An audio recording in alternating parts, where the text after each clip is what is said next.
Imagine this. You land a meeting with a perfect client. All the signs are there. They need what you sell. They have the money to spend. They like you personally. But at the end of the day, you walk away with zero result. This has happened to me countless times. So I feel your pain. So today, I want to talk about the real reason why you're losing sales. Now, before we get into it, you guys know I'm all about action. So instead of just watching this video, I want you to grab a pen and paper. I'm going to be sharing 3 stories and 3 quotes during this training. If you write them down, they'll stick with you forever. And at the end of the video, I've got a little exercise for you. So make sure you stick around. Pain is real, and you're definitely not alone in this. Sales can be tough, right? You can do everything right, speak to their needs, tackle objections, and have a great offer, but they still say no or just ghost you. It's frustrating. You might even try to lighten the mood with jokes or charm, but they just want to get back to business. Trust me, I've been there too. It's a rough ride, but knowing others face the same struggles helps, doesn't it? Keep pushing through. Pain is real, and you're definitely not alone in this. Sales can be tough, right? You can do everything right, speak to their needs, tackle objections, and have a great offer, but they still say no or just ghost you. It's frustrating. You might even try to lighten the mood with jokes or charm, but they just want to get back to business. Trust me, I've been there too.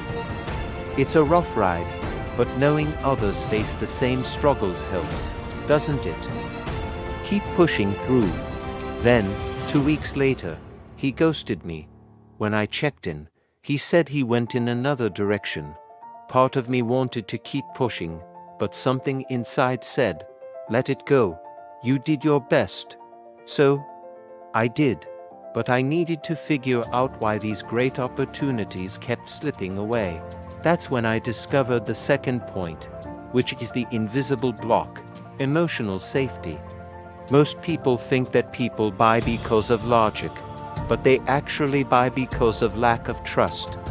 And yes, I know that sounds counterintuitive, but trust me, the truth is that people buy emotionally and then they justify their decision with logic. Think about it. How many times have you bought something impulsively only to regret it later? Or how many times have you stayed in a bad relationship long after you knew it wasn't right for you? We buy things and stay in situations that we know deep down aren't right for us because we're motivated by emotion, not logic. So if you want to connect with potential customers on a deeper level, you need to focus on building an emotional connection first, not just pitching your products or services. This brings me to the breaking point story. As I dug in, I realized I'd been going about sales all wrong. I thought if I just nailed the perfect pitch, people would buy. So, I spent hours learning all the sales techniques, studying persuasion, and devouring every sales book I could find. Sure, that made me a better salesperson, but I still wasn't hitting those home runs. Then, one day, it hit me. I was so caught up in the mechanics of sales that I forgot the most important part, connecting with people on a human level. People don't just buy what you do, they buy why you do it. If you want to connect deeper, share your story. When you let people see the real you behind the polished salesperson, they feel that connection and are way more likely to buy from you. That's where the magic happens. Now, I'd like you to close your eyes for a moment and think about the last time you were ghosted or rejected. How did that make you feel? Let me guess. Discouraged, frustrated, angry, disappointed, embarrassed. Well, guess what? You're not alone. In fact, 90% of salespeople will experience ghosting or rejection at some point in their careers. But here's the thing, it doesn't have to define you. Which leads me to the fourth point, the hidden reason for ghosting. I want you to comment below with one word that describes how you felt after your last sales rejection. Go ahead, I dare you. I'll wait. Now, if you're like most people, your first instinct might be to push through the discomfort, suck it up and try harder next time. But here's the problem with that approach. It doesn't address the root cause of the issue, which is your emotional response to rejection.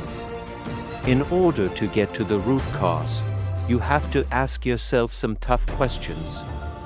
For example, did I show up with pressure or presence? Was I trying to convince someone to buy from me, or was I genuinely trying to help them find a solution? Was I authentically myself, or was I putting on a salesy persona? What was my intention going into the conversation? Now, if you're being honest with yourself, you might realize that you've been showing up as a closer, someone who's just trying to close the deal as quickly as possible. And if that's the case, you're not alone. Most people are taught to sell this way. But the problem with this approach is that it creates a barrier between you and your prospects. It makes it difficult to build the emotional connection you need to make a sale. And ultimately, it prevents you from getting the results you want. Which leads me to the fifth point, the shift that changed everything. So I decided to make a change. Instead of showing up as a closer, I started showing up as a connector. Instead of trying to pressure someone to buy, I started trying to understand their needs and see how I could help them. Instead of being fake and salesy, I started being myself and letting my personality shine through. And guess what? It worked. It took me a while to get comfortable with this new approach, but once I did, my sales started to skyrocket. I was landing bigger deals with higher profit margins than ever before. And I wasn't alone. Other salespeople who made the same shift experienced similar results. So here's the deal. We're all human beings at the end of the day. We all feel the same emotions, have the same needs and desires. And we all want to be understood and valued.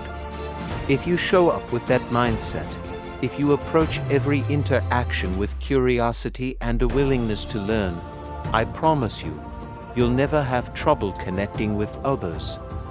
In fact, you'll find that people will open up to you like you won't believe, and they'll be eager to help you help them.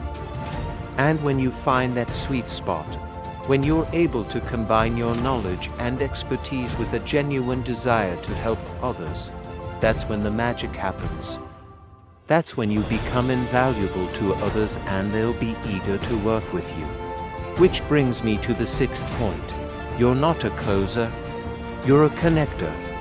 So if you're feeling lost or confused or just plain tired of showing up and putting in all the effort without seeing the results you want, know this, it's not your fault. You've been set up for failure by a broken system that teaches you to sell by being someone you're not. But the good news is that you don't have to play by those rules anymore. In fact, I challenge you to stop trying to be a closer and start trying to be a connector. Stop trying to pressure people to buy and start trying to understand their needs. Stop trying to be someone you're not and start trying to be authentically yourself. And I promise you, you'll never have trouble finding success in sales again. Oh, and by the way, real sales. Let's dive into the seventh point, the lead magnet. I've whipped up a free download just for you called 7 Empathy Scripts for Sales and Relationships.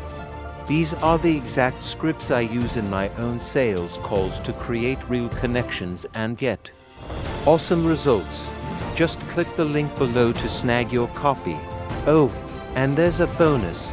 The next video in this series is all about those sneaky mistakes that can ruin your connection in the first 10 seconds. You definitely don't want to miss it, so stick around. Thank you so much for watching, and I'll see you in the next video. Bye for now.